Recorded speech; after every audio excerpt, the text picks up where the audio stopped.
আমার বাসর ঘরে অন্য একজন নারী এসে শুয়ে পড়লেন। এই নারীটি আর কেউ নন, আমার স্বামীর প্রথম স্ত্রী। আমি শুধু নির্বিকার চিত্তে সবটা দেখে গেলাম।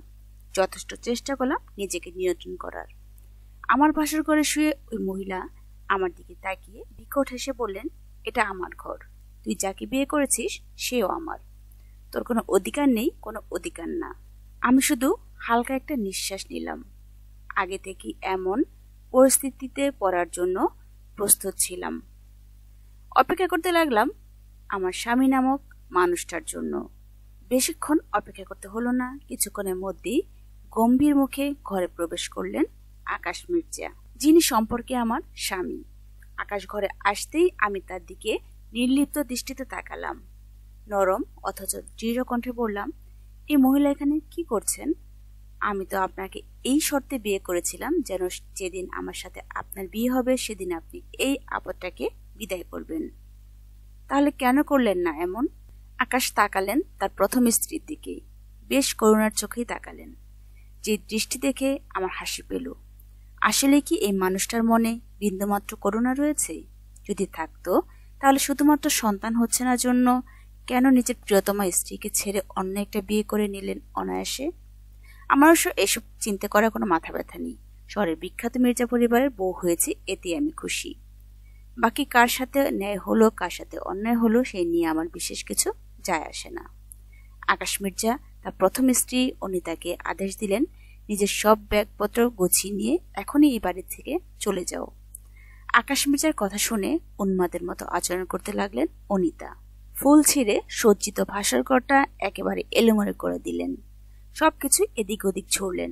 উঠে এসে আকাশ মির্জার কলার চেপে ধরে বললেন, তুমি আমাকে এভাবে ছেড়ে দিতে পারো না আকাশ, আমি তোমার স্ত্রী। তুমি কিভাবে পারো শুধুমাত্র আমি বাচ্চা জন্ম দিতে অক্ষমের জন্য আমাকে ছেড়ে দিতে? কিভাবে? আকাশ মির্জা আমার দিকে এক পলক তাকালেন।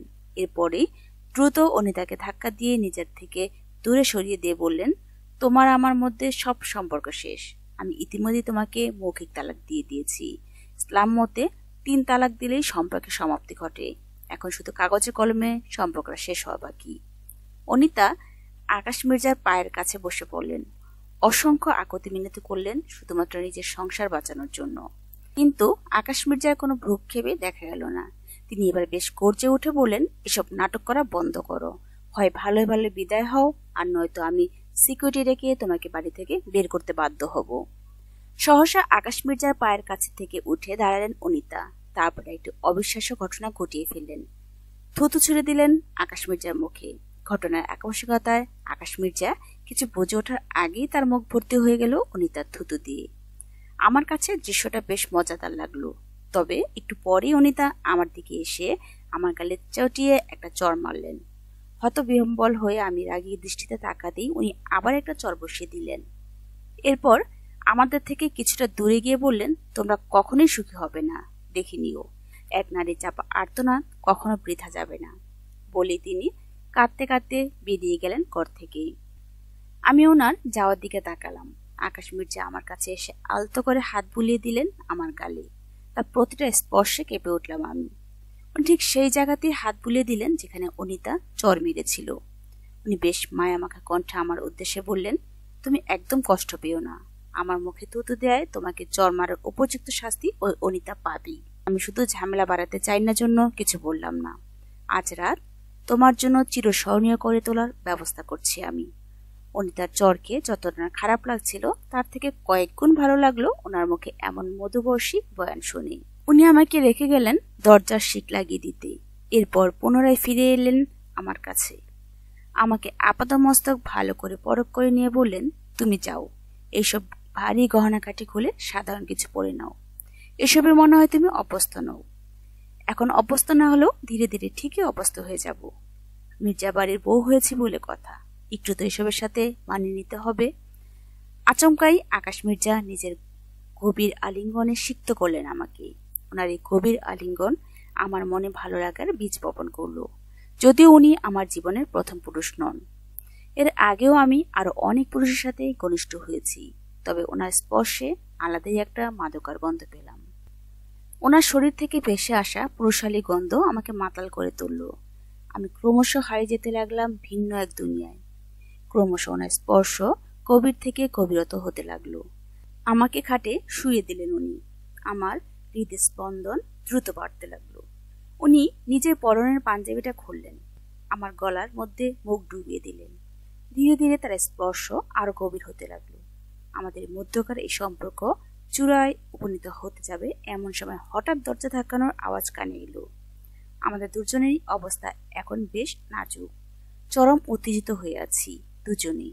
অপরদিকে দরজা ধাক্কানো বাড়তে লাগলো। কোনো উপায় না পেয়ে ক্ষিপ্ত মেজাজ নিয়ে উঠে পড়লেন আকাশ মির্জা। পাঞ্জাবিটা গায়ে জড়িয়ে দরজাটা খুলে দিলেন। তার সাথে সাথেই ঘরে প্রবেশ করলেন এক মধ্যবয়সী নারী, যিনি সম্পর্কে আমার শাশুড়ি মা, আকাশের মা শেফালি মির্জা। উনি এ বাড়ির কর্ত্রী। শুনেছি ওনার মুখের উপরে এ বাড়িতে কেউ কথা বলতে পারেন না। ওনার কথাই নাকি এখানে শেষ কথা। উনি বাসর ঘরে এসেই প্রথমে আমার দিকে তাকালেন, এরপর আকাশকে বললেন, তুমি একটু আমার সাথে চলো আকাশ, অনেক বড় ঝামেলা হয়ে গেছে। কি ঝামেলা হয়েছে আম্মু? তুমি জানো না আমি কৈফিয়ত চা পছন্দ করি না। যদি ভালো চাও তো আমার সাথে এসো। আর এই যে মেয়ে, তুমি নিজের ব্যাগপত্র গুছিয়ে নিয়ে এই বাড়ি ছেড়ে চলে যাও। আমি হতবাক হয়ে গেলাম শেফালি মির্জার কথা শুনে। উনি তো নিজে আমাকে পছন্দ করে এ বাড়ির বউ করে এনেছিলেন। তাহলে এখন কি হলো যে উনি আমাদেরকে তাড়িয়ে দিতে চাইছেন? নিজের ভাবনার মধ্যে আমি শুনতে পেলাম উনি আবারও গলায় খাকারি দিয়ে বললেন, কি হলো শুনতে পারলে না? আমি কি বললাম? যত তাড়াতাড়ি সম্ভব তৈরি হয়ে বিদায় নাও এ বাড়ি থেকে। আমি করুণ দৃষ্টিতে আকাশের দিকে তাকালাম। উনি আমার থেকে দৃষ্টি ফিরিয়ে নিয়ে বললেন, আম্মু যা বলছে তাই করো। আমি তাজ্জব বনে গেলাম। এই লোকটা কি তাহলে মাম্মাস বয়? সবসময় মায়ের কথাই উদ্বাস করেন। প্রথমে মায়ের কথায় নিজের প্রথম স্ত্রীকে ফেলে আমায় বিয়ে করলেন, আর এখন আমাকেই চলে যেতে বলছেন। কিন্তু আমি তো ওই অনিতার মতো অবলা নই, তাই নিজের অধিকার ছাড়তে আমি নারাজ। সকলকে বুড়ো আঙুল দেখিয়ে আমি বললাম, এটা আমার শ্বশুর বাড়ি, এখান থেকে আমি কোথাও যাব না। সাথে সাথে শেফালি মির্জা আকাশকে আদেশ দিলেন, এই মেয়েটাকে এক্ষুনি এখান থেকে বের করে দে। আকাশ তার মায়ের বাধ্যগত ছেলের মতো কাজ করলো। আমার অনিচ্ছা সত্ত্বেও টানতে টানতে আমার ঘর থেকে বের করতে লাগলো। আমাকে যখন আকাশ মির্জা মধ্যরাতে বাড়ি থেকে বের করে দিল, তখন আমি অসহায় হয়ে পড়ে রইলাম রাস্তায়। ভীষণ ক্রোধে আমার মাথা ধরে আসছিল। ইচ্ছে করছিল সবকিছু শেষ করে দিই, তবে আমি নিজেকে শীঘ্রই সামনে নিলাম। এত অপমানের পর এখন নির্লজ্জের মতো মির্জা বাড়িতে ফিরে যাওয়া আমার পক্ষে সম্ভব নয়। তাই আমি ঠিক করলাম নিজের বাড়িতেই ফিরব। বাড়িতে ফেরার কথা ভাবতেই হঠাৎ আমার মনে এলো তুহিনা চৌধুরীর কথা। উনি আমার সৎ মা, বর্তমানে আমার বাড়িতে ওনারই অধীনে। খুব ছোটবেলায় আমার মা মারা যায়। তারপরে আমার বাবা দ্বিতীয় বিয়ে করে আনেন তুহিনা চৌধুরীকে। তুহিনা চৌধুরী আমাদের বাড়িতে আসার পর বদলে যায় আমার জীবন। আমার খুব করে মনে আছে, সেই সময় আমি 14 বছরের বয়সে পা রেখেছিলাম। সবে বয়সন্ধিকালে পা রেখেছিলাম, অনেকটাই অবুঝ ছিলাম। উনি আসার পরেই মায়ের অভাব ভীষণ করে বোধ করতে লাগলাম। বাবাও দিন দিন কেমন জানি অচেনা হতে লাগলেন। এক সময় তুহিনা চৌধুরী একটি ছেলে সন্তানের জন্ম দিলেন। ব্যাস, কফিনের শেষ প্যারেক ঠুকে দেওয়া হয়ে গেল। বাবা আমার দিকে যেটুকু খেয়াল রাখতো সেটাও রাখলো না, শুধুমাত্র আমার খরচ চালিয়ে দায় সারত। এসব দেখে ধীরে ধীরে জীবনের প্রতি আমার মন বিষিয়ে উঠে। আমিও ধীরে ধীরে অন্ধকার জগতে পা রাখি। এত অবহেলা অনাদরে আমার ভিতরের ভালো আমিটা ধীরে ধীরে হারিয়ে যেতে থাকে। 10ম শ্রেণীতে পড়া অবস্থাতেই আমি নেশার জগতে পা রাখি। সঙ্গে ছেলের সঙ্গতে তো আছেই। নিজের জীবনের অন্ধকার অধ্যায় নিয়ে ভাবতে ভাবতে আমি টের পেলাম রাত বাড়ছে। এই অবস্থায় একটা মেয়ের এভাবে রাতে একা থাকা নিরাপদ নয়। তাই আমি নিজের সেলফোন বের করলাম, কাঙ্ক্ষিত নাম্বারটি ডায়াল করে কল লাগালাম। কিছুক্ষণ রিং হওয়ার পরেই রিসিভ হলো। বিপরীত দিক থেকে শুনতে পেলাম একজনের ঘুম ঝরানো কণ্ঠস্বর। হাই তুলো বলল, হ্যালো, কে বলছেন? আমি তোর জম বলছি, তাড়াতাড়ি তোর গাড়ি নিয়ে আমার শ্বশুর বাড়িতে চলে আয়। দরফরিয়ে বিছানা থেকে উঠে বসে নিহান ডেস্কের উপর থেকে নিজের চশমাটা তুলে পরে নেয়। ফোনের স্ক্রিনের দিকে তাকিয়ে বলে, আন্নিকা তুই এত রাতে কেন কেন ফোন করছিস? এখন তো তোর বাসর হওয়ার কথা। আবার কোন বিপদ হলো নাকি? বিপদের আর বাকি আছে কি? তুই আয় তো, ফোনে এত কথা বলা সম্ভব না। আচ্ছা তুই ওখানে থাক, আমি যত তাড়াতাড়ি সম্ভব পৌঁছে যাব। আর শোন, আসার সময় আমার জন্য 1 প্লেট চিকেন বিরিয়ানি আর একটা কোক নিয়ে আসিস। খুব খিদে পেয়েছে, পেটে যেন ইঁদুর দৌড়াচ্ছে। আচ্ছা। আমি ফোনটা কেটে দিলাম। তারপর এদিক ওদিক তাকালাম। এখন চলছে নভেম্বর মাস। ইতিমধ্যে অল্প অল্প শীত পড়তে শুরু করে দিয়েছে। মধ্যরাত, তাই শীত যেন একটু বেশি। শীতে কাঁপতে লাগলাম, গায়ে বাইরে কোনো পোশাকও নেই। একটু পরেই ডায়েরির পাতা বন্ধ করলো আলিয়া। তাকালো নিজের সমীপে বসে থাকা মেঘলার দিকে। মেঘলা খুব আগ্রহ নিয়ে বলে উঠল, আরে এই নিহানি তো তোর মায়ের সেই বেস্ট ফ্রেন্ড না, যে সবসময় তোর মায়ের পাশে ছায়া সঙ্গী হয়ে থাকতো। আলিয়া দীর্ঘশ্বাস ফেলে বলল, হ্যাঁ উনি সেই। তুই ডায়েরিটা পড়া বন্ধ করলি কেন? পড়তে থাক, আমার তো তোর মায়ের গল্পটা খুব ইন্টারেস্টিং লাগছে। আমার একটু ভালো লাগছে না মেঘলা এসব পড়তে। আমার মায়ের চরিত্র এমন ছিল। আমার ভাবতেও খারাপ লাগছে উনি কিনা আরেকজনের সংসার ভেঙেছিলেন। তুই এই হীনমন্যতায় ভুগছিস না আলিয়া? উনি যা করেছেন তার দায় তো সম্পূর্ণ ওনার উপর বর্তায়। তুই তো কোনো অন্যায় করিসনি। আমি কিছু বুঝতে পারছি না যে এই মাকে ছোটবেলা থেকে আমি নিজের আদর্শ মেনে এনেছি, আজ কিনা তার সম্পর্কে এসব জানতে হচ্ছে। মেঘলা আলিয়ার কাঁধে হাত রেখে সান্ত্বনা দিয়ে বলে, কষ্ট পাস না রে, এরকম কত কিছু তো থাকে আমাদের স্মৃতির আড়ালে, যা হয়তো অনেকের কাছেই অপ্রকাশিত। তুই পড়া কন্টিনিউ কর, আমার পক্ষে আর পড়া সম্ভব না মেঘলা। আলিয়া, বি ব্রেভ, এত সহজে ভেঙে বলে চলবে না। তোর মনে আছে আন্নিকা আন্টি মৃত্যুর আগে তোকে কি বলেছিল? উনি তোকে বলেছিলেন, যতই খারাপ লাগুক না কেন তুই যেন কোনোভাবে এই ডায়েরিটা পড়া বন্ধ না করিস। তোর মনে জমে থাকা সব প্রশ্নের উত্তর এই ডায়েরিতে আছে, এমনকি তোর পিতৃ পরিচয়ও। মেঘলার কথায় আলিয়া প্রভাবিত হয়ে সে নিজেকে শক্ত করে সিদ্ধান্ত নেয় পুনরায় ডায়েরিটা পড়বে। এমন ভাবনা থেকে আবার ডায়েরিটা খুলে পড়তে শুরু করে। পাক্কা 20 মিনিট আমাকে নিহানের অপেক্ষায় দাঁড়িয়ে থাকতে হলো। মশার কামড়ে আর কনকনে শীতে ইতিমধ্যে আমার অবস্থা কাইল হয়ে গেছে। নিহান যখনই আমার সামনে এসে গাড়িটা থামিয়ে গাড়ি থেকে নামলো, আমি তৎক্ষণাৎ নিজের সব চাপা ক্ষোভ উগড়ে দিলাম ওর উপর। খিটখিটি গলা বললাম, তখন লাগে তোর আসতে? এখান থেকে তো তোর বাড়ি বেশি দূরও নয়। এত দেরি হলো কেন? তোকে যে খাবার আনতে বলেছিলাম এনেছিস? নিহান আমার দিকে তাকিয়ে ভুবন বুলানো হাসি দিয়ে বলল, তোর জন্য খাবার গরম করতে গিয়েই তো দেরি হলো। এত রাতে তো আর কেউ রেস্টুরেন্ট খুলে রাখিনি আমার জন্য, তাই বাধ্য হয়ে আমার ফ্রিজে থাকা বিরিয়ানি গরম করে আনলাম, আর সৌভাগ্যবশত একটা কোকের বোতলও পেলাম ফ্রিজে। আচ্ছা তাড়াতাড়ি দে, আমার খুব খিদে পেয়েছে। নিহান আমার দিকে খাবার বাড়িয়ে দিতেই আমি নিয়ে খেতে শুরু করলাম। সত্যি ভীষণ খিদে পেয়েছিল। তাকে খপ খপ করে খেতে দেখে নিহান মিটিমিটি হাসতে লাগলো। আমি ব্রু পাকিয়ে শুধালাম, কি রে এভাবে হ্যাবলার মতো হাসছিস কেন? না কিছু না, তুই আমার আগে বলতো এত রাতে তুই বাইরে কি করছিস? আমি একে একে নিজের সাথে ঘটে যাওয়ার সব ঘটনাই নিহানকে খুলে বললাম। সব শুনে নিহানের চোয়াল শক্ত হয়ে উঠল। আমি তাকিয়ে দেখলাম রাগে ওর হাতের শিরা উপশিরা সব ফুলে উঠেছে। হাত মুষ্টিবদ্ধ করে নিজের রাগ সামলানোর চেষ্টায় আছে ও, সেটাও বেশ বুঝলাম। নিহাল আমায় বলল, তুই খাওয়া শেষ করে চল আমার সাথে, ওই আকাশ মির্জা এবং তার মাকে আমি উচিত শিক্ষা দিব। আরে ভাই চিল, এত মাথা গরম করতে চলিনি। আমি তো আজ হোক কাল হোক মির্জা বাড়িতে ফিরবই, তবে এভাবে না। ওরা যেভাবে অপদস্থ করে আমাকে বিয়ে করে দিয়েছে তার থেকে দ্বিগুণ সম্মান নিয়ে আমায় ফিরিয়ে নেবে, দেখে নিস।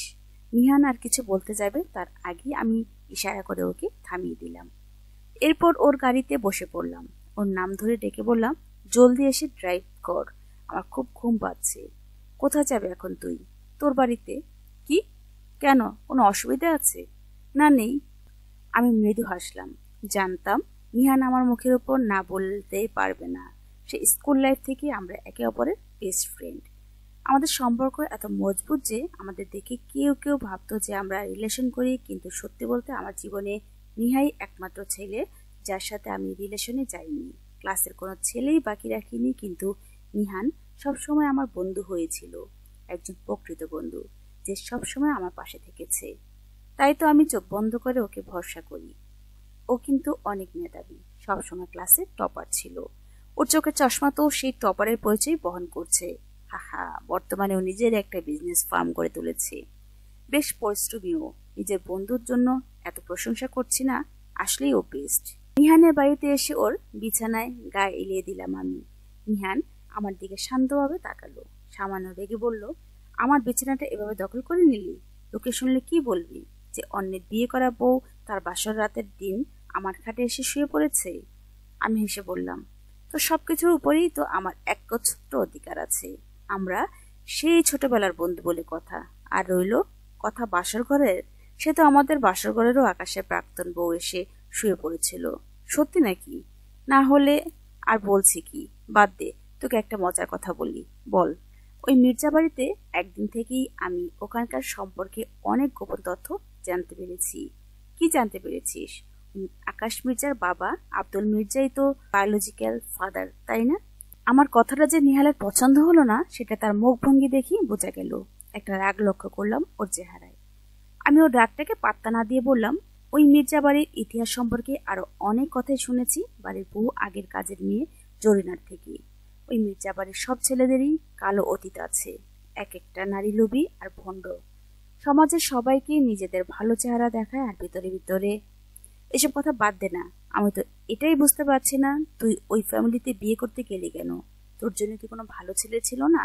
আমাকে বলতি, আমি তোর জন্য ভালো ছেলে এনে দিতাম। আমি ভালো মেয়ে নই ব্রো। তাহলে একটা ভালো ছেলেকে কিভাবে নিজের সাথে জড়াতে চাইবো বল? তাই তো মনে হলো ওই আকাশ মির্জাই একেবারে আমার জন্য পারফেক্ট ম্যাচ। নিহান আর কিছু না বলে পাশে করে চলে গেল। আমি ওর বিছানায় শুয়ে নিশ্চিন্তে ঘুমিয়ে পড়লাম। সকালে ঘুম থেকে উঠে আর মরা ভেঙে পড়লাম। বিশাল একটা হাই তুলে উঠে দাঁড়ালাম। ঘর থেকে বেরিয়ে সিঁড়ি বেয়ে নেমে আসলাম কিচেনের দিকে। নিহান রান্না করছিল, সেটা বেশ রান্নাও করে। আমি ওর পাশে গিয়ে বললাম, কি হলো, থামলি কেন আলিয়া? আলিয়া মেঘলার দিকে তাকিয়ে বলল, এরপর ডায়েরিতে কিছু পেজ গায়েব। তাহলে একটা কাজ কর, পরের পেজ থেকে যেখানে আছে সেখান থেকে পড়তে শুরু কর। আলিয়া আবার পড়তে শুরু করে, এভাবে যে হঠাৎ খুনের কেসে ফেসে যাব সেটা আমি খুনাক্ষরও টের পাইনি। তাও না আবার কাকে? আকাশ মির্জার প্রাক্তন স্ত্রী অমিতাকে, যে মেয়েটাকে বাসর করে সেই অপ্রীতিকর ঘটনার পর আর কখনো দেখিনি। তার খুনের দায় কিনা আমার উপরে এসে বর্তালো। দেশের আইন ব্যবস্থার উপর বিশ্বাস যেটুকু ছিল সেটুকু আর রইল না। যদিও আমি এখন পুলিশ কাস্টডিতে নেই, নিহানের সহায়তায় আত্মগোপনে আছি। রাঙামাটির একটি প্রত্যন্ত এলাকায় নিহাল বলেছে ও সত্যতা উদ্ঘাটন করার চেষ্টা করবে, তারপরেই আমাকে ফিরিয়ে আনবে। আমিও ওর কথা মেনে নিয়েছি। নিহাল বলেছে ও সত্যটা উদ্ঘাটন করার চেষ্টা করবে, তারপরে আমাকে ফিরিয়ে আনবে। আমি ওর কথা মেনে নিয়েছি। রাঙামাটিতে এসে সম্পূর্ণ ভিন্ন পরিচয়ে নিজেকে মানিয়ে নিয়েছি আমি। এখানকার পরিবেশে যেমন সুন্দর তেমনই সুন্দর এখানকার মানুষের ব্যবহার। বর্তমানে এক উপজাতি এলাকায় পাশেই রয়েছি আমি। এদিকটায় চাকমা উপজাতির বাস। গ্রামটা বেশ শুনশান এলাকায়। এখানে অবধি আমার খোঁজ করা কোনো সাধারণ মানুষের পক্ষে সম্ভব নয়, যতক্ষণ না পর্যন্ত আমি নিজ থেকে ধরা দেব। গ্রামটির নাম তিয়াতাই, যার অর্থ সূর্যের ভূমি। এই গ্রামের সকল মানুষদের দেখি প্রতিদিন ভোরে সূর্যের উদয়কালের বিশেষ এক প্রার্থনা সমবেত হতে। যতদূর শুনলাম এখানকার লোকেরা সূর্য দেবতা আরাধনা করে। এখানে বেশ পাহাড়ি খাবারও পাওয়া যায়। এখানকার মানুষেরা কৃষিকাজ করে, এছাড়া শিকারও করে খায়। গ্রাম পাশে একটি বিশাল হ্রদ বিদ্যমান, এখান থেকেও অনেক মাছ ধরে খায়। এত সব সুবিধার মধ্যে কিছু অসুবিধাও আছে এখানে, যার অন্যতম হলো এখানে সারাদিন খুঁজলেও আপনি নেটওয়ার্ক পাবেন না। বিশুদ্ধ পানীয় জলের অভাবও রয়েছে। এত সবকিছুর পরও এই গ্রামের যে বিষয়টা আমার মুগ্ধ করে সেটা হলো তেয়াইতু, আনুমানিক 25 কি 26 বছরের তাগড়া যুবক। এই গ্রামের গ্রাম প্রধানের একমাত্র ছেলে। দেখতে বেশ ফর্সা, লম্বা, চাকমা হওয়ার কারণে গোলগাল চেহারা, যেমনটা হয় আর কি। ওর প্রতি কেন আমি জানি আলাদা একটা আকর্ষণ অনুভব করি ইদানিং।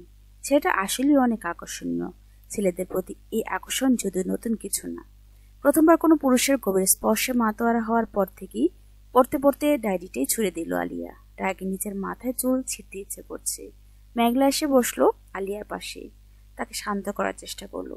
আলিয়া মেঘলাকে জড়িয়ে ধরে অশ্রুসিক্ত নয়নে বলল, সবাই বলে না আমাকে অনেকটা চাকমাদের মতো দেখতে? তাহলে আমি কি আমার মা আর ওই নেহাইর নামক লোকটার নোংরামির ফসল? মেঘলা, চুপ কর আলিয়া, চুপ কর। এসব কেন ভাবছিস তুই?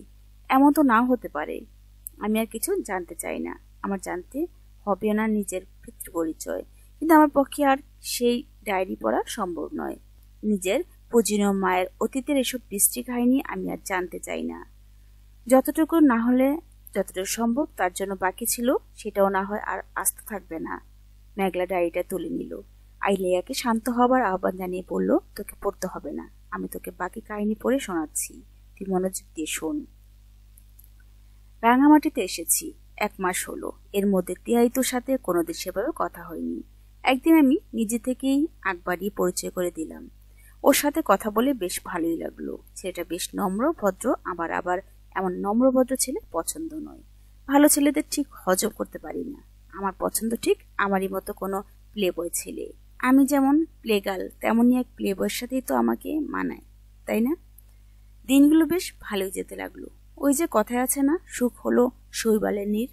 সুখ বা ভালো মুহূর্ত সত্যিই ভীষণ ক্ষণস্থায়ী। তাই তো শেষ রক্ষা হলো না। পুলিশ শেষ পর্যন্ত আমাকে খবর পেয়েই গেল। বর্তমানে তারা গোটা গ্রামটা ঘিরে রেখেছে। আমার আর পালানোর কোনো পথ নেই। হয়তো এখন আমাকে স্যারেন্ডার করতেই হবে। আমি জানি আমি একজন মহাপাপী, তবে মানুষ হত্যার মতো জঘন্য আমি করিনি। যে কাজটা করিনি তার জন্য শাস্তি পাবো না, এটুকু ভরসা আমার আছে। বাকিটা ভাগ্যের ওপর ছেড়ে দিলাম। একটু পরেই থামলো মেঘলা। আলিয়ার দিকে তাকিয়ে বলল, দেখলি, তুই শুধুই এত কিছু ভেবে নিচ্ছিলি। ওই তিহাইয়ের সাথে তোর কোনো মায়ের কিছুই হয়নি। আলিয়া বেশ অধৈর্য হয়ে বলল, পরের পৃষ্ঠায় যা তাড়াতাড়ি, আমি এর পরের ঘটনাগুলো জানতে চাই। ঠিক আছে, পড়ছি। ডায়েরির পাতা উল্টিয়ে পরবর্তী পাতায় চোখ রাখলো মেঘলা। প্রস্তুতি নিল পড়া শুরু করার। আমাকে জেলে রাখা হলো বেশ কয়েকটা দিন। এই সময় আমি বুঝতে পারলাম নিহানের কাছে আমি কতটা গুরুত্বপূর্ণ। আসলে ছেলেটার জীবনে আমি অনেক বিশাল একটা জায়গা জুড়ে আছি, যার বিশালতা হয়তো খুব সহজে বলে বোঝানো সম্ভব নয়। আমার জন্য এদিক থেকে ওদিক ছুটাছুটি করে ও আমাকে নিরপরাধ প্রমাণ করার জন্য সব রকম চেষ্টা করতে লাগলো। আজ আমাকে কোর্টে নেওয়া হলো। আমার পক্ষে একজন উকিল ঠিক করেছে নিহান, অপরদিকে আমার বিপক্ষেও একজন উকিল আছে। বিচার কার্য শুরু হলো। বিপক্ষের উকিল প্রশ্ন করার সুযোগ পেতেই আমাকে নিজের কথার জালে ফাঁসানোর চেষ্টা করতে লাগলেন। আমিও সচেতনভাবে উত্তর দিতে লাগলাম। এর মধ্যে তিনি মন গড়া ভিত্তিহীন কাহিনী বলতে শুরু করে দিলেন। তিনি বললেন, আপনি মিস্টার আকাশ মির্জার জীবনে প্রবেশ করতে চেয়েছিলেন। অবশ্যই এর কারণ ছিল তার অর্থ প্রতিপত্তি, তাই নয় কি? আর এজন্য আপনি ওনাকে নানাভাবে সিডিউট করতে লাগলেন।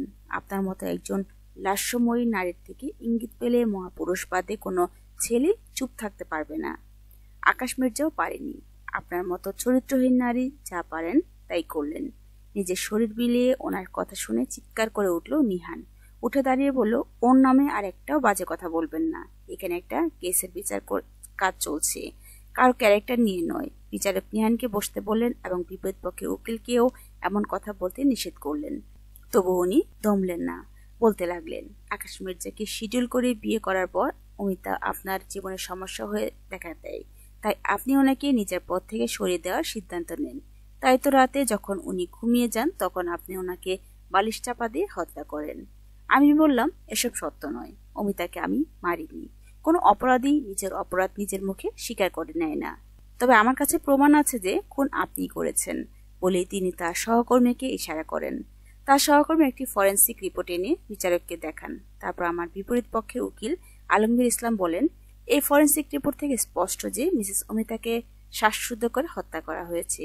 সাথে সাথে আপনি এর সাথে সংযুক্ত ফিঙ্গারপ্রিন্ট রিপোর্টটাও দেখে নিতে পারেন। মিস অমিতার লাশের পাশে এই বালিশটা পাওয়া গেছে, যেখানে মিসেস আন্নিকার হাতের ছাপ পাওয়া গেছে, যা থেকে স্পষ্টই বোঝা যাচ্ছে উনি নিজেই। আমি সূক্ষ্ম চোখে খেয়াল করলাম আকাশ মির্জা ও শেফালি মির্জার দিকে। তাদের দুজনের চোখ করছে, মুখে লেগে আছে হাসি রেখা। তাদের শয়তানি বেশ বুঝলাম আমি। ওনারাই যে অমিতার খুনি এই বিষয়ে বিন্দুমাত্র সন্দেহ নেই আমার। কিন্তু আমি এই কেসে বাজেভাবে ফেসে যাচ্ছি। আমার পক্ষের উকিল রফিকুল ইসলাম বলেন, এই ফরেন্সিক রিপোর্ট বা ফিঙ্গারপ্রিন্ট রিপোর্ট থেকেই কিছু প্রমাণিত হয় না। এমনও তো হতে পারে অন্য কেউ ওনাকে খুন করার পর কৌশলে এই বালিশের ফিঙ্গারপ্রিন্ট নিয়ে সেটা লাশের পাশে রেখে এসেছে। রফিকুল ইসলামের কথা শুনেই আমার মনে পড়লো, যখন আমি আর আকাশ মির্জা ঘনিষ্ঠ হতে যাচ্ছিলাম তখন আমি একটি বালিশ খামচে ধরেছিলাম। তাই সেখানেও আমার ফিঙ্গারপ্রিন্ট পাওয়া অসম্ভব কিছু নয়। আমার কাছে ধীরে ধীরে এবার সব পরিষ্কার হতে লাগলো। সেদিন কেন আকাশ মির্জা বলেছিলেন অমিতা উচিত শিক্ষা পাবে, কেন সেদিন তারা দুজনে আমায় বাড়ি থেকে বের করে দিল, সব এবার আমার কাছে জলের মতো পরিষ্কার। নিজের পক্ষে প্রমাণ পেতেই আমি বলে উঠলাম, মাননীয় আদালত, ফরেন্সিক রিপোর্টে নিষ্ঠুর রোগীর মৃত্যুর সময় বলা আছে। বিচারক সম্মতি জানালেন। আমি মৃদু হেসে প্রশ্ন করলাম, সময়টা জানতে পারি? 28শে অক্টোবর রাত 12টায়। আমি বুঝলাম অমিতা আমাকে বাড়ি থেকে বের করে দেওয়ার পরেই অমিতাকে খুন করা হয়েছে। রফিকুল ইসলাম বললেন, এত তাড়াতাড়ি আমার মক্কেলকে দোষী সাব্যস্ত করা যাবে না, আগে এই বিষয় নিয়ে আরো অনেক তদন্তের প্রয়োজন। বিচারক আজকের মতো এখানেই বিচার কার্য শেষ করলেন। পরবর্তী শুনানি ঠিক হলো 5 দিন পর। সেদিন কারাগারে নিহান আমার সাথে দেখা করতে এলো। নিহানের সাথে আমি বিষয়গুলো নিয়ে আলোচনা করলাম। আমি ওকে জানালাম আমার মনে হয় আমাকে বাড়ি থেকে বের করে দিয়ে ওরা অমিতাকে খুন করে। নিহান আমাকে আশ্বাস দিয়ে বলে, তুই কোনো চিন্তা করিস না আন্নিকা, আমি যে করেই হোক তোকে নির্দোষ প্রমাণ করবই। ভরসা পেলাম আমি নিহানের উপর, যে অনেক ভরসা করি আমি। এরপর 3 দিন নিহানের কোনো খোঁজই পেলাম না। ভিতরে ভিতরে উদ্বিগ্নতা বাড়লো, বই কমলো না। 3 দিন পর হঠাৎ করে নিহানের মা নূর মির্জা আমার সাথে দেখা করতে এলেন। ওনার আরো একটা পরিচয় হলো, উনি আকাশ মির্জার বাবা আজিজ মির্জার চাচাতো বোন তথা তার সন্তানের মা। যতদূর জানি বিয়ের আগে ওনাদের মধ্যে ঘনিষ্ঠ সম্পর্ক ছিল। শেফালি মির্জার সাথে বিয়ের পরেও নাকি সেই অবৈধ সম্পর্ক চলতে থাকে। নূর মির্জা প্রেগনেন্ট হয়ে গেলে নিজের সন্তানের পিতৃ পরিচয় দাবি করেন সবার সামনে। তখন তাকে মির্জা বাড়ি থেকে বের করে দেওয়া হয়। তারপর তিনি একাই নিহানকে বড় করে তোলেন। নূর মির্জা আমায় বললেন, তোমাকে কিছু জরুরি কথা বলার আছে। জানো, তোমাকে বাঁচাতে গিয়ে আজ আমার ছেলেটা বিপদে পড়ে গেছে। ওরা ওকে বন্দি করে রেখেছে। বলেছে যদি তুমি আদালতে এই খুনের দায় স্বীকার করে না নেও, তাহলে আমার ছেলেটাকে আমি একজন মা হয়ে তোমার কাছে আমার ছেলের জীবন ভিক্ষা চাচ্ছি আন্নিকা। এই মায়ের অনুরোধ তুমি রাখো। তাছাড়া এটাও ভেবে দেখো নিহান তোমার জন্য কি করেছে। তোমার কি উচিত নয় ওকে সাহায্য করা, ও যাতে বাঁচতে পারে সেই ব্যবস্থা করা? আমি মানুষটা যেমনই হই বিবেকহীন নই। নিহান আমার জন্য অনেক করেছে। আজ আমি ওর সব উপকারের প্রতিদান দিলাম। আদালতের সবার সামনে যে অন্যায়টা করিনি তা স্বীকার করে দিলাম সেই মিথ্যে জবানবন্দি যে আমি অমিতাকে বালিশ চাপা দিয়ে খুন করেছি, কারণ আমি ওকে আকাশ মির্জার জীবন থেকে যেতে বলেছি। ও রাজি হয় না, যাতে আমার স্বার্থে আঘাত লাগে। আদালত আমার মৃত্যুদণ্ডের শাস্তি ধার্য করে। আমার চোখে জল চলে এলো। আমার ফাঁসি কার্য হওয়ার ঠিক কয়েকদিন আগেই নিহান আবার কেসটা রিওপেন করলো। ওর কাছে থাকা সব প্রমাণ একত্রিত করলো, যার মধ্যে কিছু ট্যাপ রেকর্ডার, ভিডিও ফুটেজও ছিল। যা থেকে স্পষ্ট হয় সেদিন আমাকে বাড়ি থেকে বের করার পর আকাশ ও তার মা অনিতাকে প্রথমে বোঝানোর চেষ্টা করে, কিন্তু ও রাজি না হওয়ার কারণে তাদের মাথায় রাগ চেপে যায়। 2 মা ছেলে মিলে চরম নির্মমতার পরিচয় দেয়। বালিশ চাপা দিয়ে ওকে হত্যা করে। তারপর কৌশলে আমার হাতের ছাপওয়ালা বালিশ দিয়ে আমাকে ফাঁসায়। এমনকি নিহানকে আটকে রেখে আমাকে মিথ্যা সাক্ষী দিতে বাধ্য করে তারা। ভাবে নিজেরা নিরাপদ সেজে থাকবে, তবে যার কাছে নিহানের মতো বন্ধু আছে তার কোনো বিপদ হওয়ার এতটা সহজ নয়। আমার ক্ষেত্রেও তাই হলো। নিহানের ছত্রছায়ায় চলল আমার জীবন। দিন চলে যেতে লাগলো। নিরপরাধ প্রমাণিত হবার পর আমি সাধারণভাবে ঘুরতে লাগলাম। নিজের স্বাভাবিক জীবনে প্রত্যাবর্তন করলাম আমি। তবে ইদানিং নিহানের অনেক পরিবর্তন আমি লক্ষ্য করে চলেছি। ছেলেটার মধ্যে যে ব্যাপক পরিবর্তন দেখা যাচ্ছে তার অন্যতম হচ্ছে ইদানিং ও আমার প্রতি একটু বেশি কেয়ারিং হয়ে উঠেছে। ওর চোখে আমি আমার প্রতি অন্যরকম অনুভূতি লক্ষ্য করছি, যা আমাকে বুঝিয়ে দিচ্ছে আমার এতদিনের পুরানো বন্ধু আমাকে আর আগের নজরে দেখছে না। ব্যাপারটা মোটেই খুশি হওয়ার মতো নয়, বরং আমার জন্য অনেক চিন্তার একটি বিষয়। আমি ভাবলাম একদিন নিহানের সাথে ঘরে বসে এই বিষয়টা নিয়ে কথা বলবো, তবে আমাদের কিছু বলা হলো না। তার আগে একদিন নিহানের মা নূর খাতুন আমার সাথে দেখা করলেন। উনি আমার সামনে বেশ থমথমে মুখ নিয়ে বললেন, তুমি নিহানের জীবন থেকে সরে যাও। ওনার কথার কোনো অর্থ বুঝতে না পেরে যখন আমি ওনাকে প্রশ্ন করলাম উনি ঠিক কি বোঝাতে চাইছেন, তখন উনি রেগে বললেন, নিহান নাকি আমাকে ভালোবাসে। এমনকি উনি নিহানকে বিয়ের কথা বলায় নিহান নাকি বলেছে বিয়ে করলে আমাকেই করবে, না হলে করবে না। ওনার কথা শুনে আমি ভীষণ অবাক হলাম। নিহানের মনে আমাকে নিয়ে এমন অনুভূতি থাকতে পারে তা মাথাতেও আসেনি। উনি আমাকে বললেন আমাকে নিজের বউ হিসেবে কখনো মানতে পারবেন না। আমার চরিত্র নিয়েও অনেক কথা তুললেন। শুনতে খারাপ লাগলেও ওনার বলা একটা কথা মিথ্যা ছিল না। কোনো মাই বা চাইবে আমার মতো একটা চরিত্রহীন মেয়েকে নিজের ছেলের বউ করতে, তাই উনিও চাননি। আমি ওনাকে কোনো দোষ দেব না। আমি বরং ভাবতে লাগলাম কিভাবে সব সামলানো যাবে। অনেক ভেবে সিদ্ধান্ত নিলাম কি করব। সিদ্ধান্ত মোতাবেক আমি নিহানের সাথে দেখা করলাম। নিহানকে ইনিয়ে বিনিয়ে বিয়ের কথা বলতেই নিহান আমাকে বলল সে আমাকে বিয়ে করতে চায়। আমি এটার জন্য প্রস্তুত ছিলাম, তাই তো নিহানকে নানাভাবে বোঝানোর চেষ্টা করলাম যে আমি ওর জন্য যোগ্য নই, ও যেন নিজের উপযুক্ত কাউকে বিয়ে করে। কিন্তু ছেলেটা নাছোড়বান্দা। আমি ওকে বোঝানোর চেষ্টায় ব্যর্থ হয়ে ফিরলাম। এদিকে নূর খাতুনও ক্রমাগত আমাকে চাপ দিতে লাগলেন। আমি সম্পূর্ণ দিশেহারা হয়ে রইলাম। কি করব না এমন ভাবনা থেকে আমি একটা জরুরি সিদ্ধান্ত নিলাম। আমি নিহানকে একদিন ডেকে বললাম, ও যদি আমাকে সত্যি ভালোবেসে থাকে তাহলে যেন আমার দেখা মেয়েকে বিয়ে করে। নিহান আপত্তি জানাতে আমি নিজের মিথ্যা ক্যান্সারের রিপোর্টটা দিলাম ওর দিকে। বলা বাহুল্য, এই রিপোর্টটা আমি আমার এক পরিচিত ডাক্তারের থেকে টাকার বিনিময়ে বানিয়ে নিয়েছি। আমি রিপোর্ট কার্ডটা ওকে দিয়ে বললাম, আমি আর বেশি দিন বাঁচবো না, আর এটি আমার শেষ ইচ্ছা, যেন ও আমার পছন্দসই মেয়েকে বিয়ে করে। আমার কথা শুনে নিহান বাচ্চাদের মতো কাঁদছিল। ওকে কাঁদতে দেখে আমার ভীষণ খারাপ লাগলেও আমার কিছু করার ছিল না।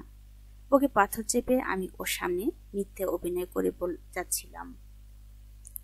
আমার অভিনয়ের বাধ্য হয়ে নিহান বিয়ে করলো অন্য একটি মেয়েকে। মেয়েটির নাম ছিল নয়না। ভদ্র সভ্য একটি মেয়ে, যার মন মানসিকতাও অনেক সুন্দর ছিল। সব থেকে বড় কথা, ও আমার মতো নষ্ট ছিল না। নয়না ও নিহানকে সুখী দাম্পত্য জীবনে অতিবাহিত করতে দেখে আমার অনেক ভালো লাগলো। বছর ঘুরতে না ঘুরতেই নয়না আর নিহানের মেয়ে দুনিয়া এলো। এর মধ্যে আমি মরে যাওয়ার নাটক করে নিহান ও নয়নার জীবন থেকে সরে এসেছি। আমার স্মৃতি অমর করে রাখতে আমার সাথে মিলিয়ে নিহান ওর মেয়ের নাম রাখলো আলিয়া। আলিয়া স্তম্ভিত হয়ে গেল, উৎফুল্ল হয়ে বলল, তার মানে আমি মায়ের মেয়ে নই? আমি মায়ের বন্ধু নিহান আর স্ত্রীর মেয়ে? তাহলে আমি কিভাবে মায়ের কাছে এলাম? মেঘলা বলল, তুই একটু ধৈর্য ধর, শেষ একটা পেজ বাকি আছে, আমি সেটা পড়ছি, তাহলে সব হয়তো বা ক্লিয়ার হবে। মেঘলা আবারও ডায়েরিটা পড়তে শুরু করলো। বেশি সুখ বোধহয় কারো কপালে সয় না। খুব সহজেই মানুষের গোছালো জীবন নষ্ট হয়ে যেতে পারে। এই ব্যাপারটার প্রমাণ আমি আবারও পেলাম। নিহান ও নয়না নিজেদের মেয়েকে নিয়ে কক্সবাজারে ঘুরতে গেল, কিন্তু কেউ আর ফিরল না। দুজনে একটি দুর্ঘটনায় মারা গেল। তবে সৌভাগ্যক্রমে তাদের মেয়ে আলিয়া বেঁচে রইল।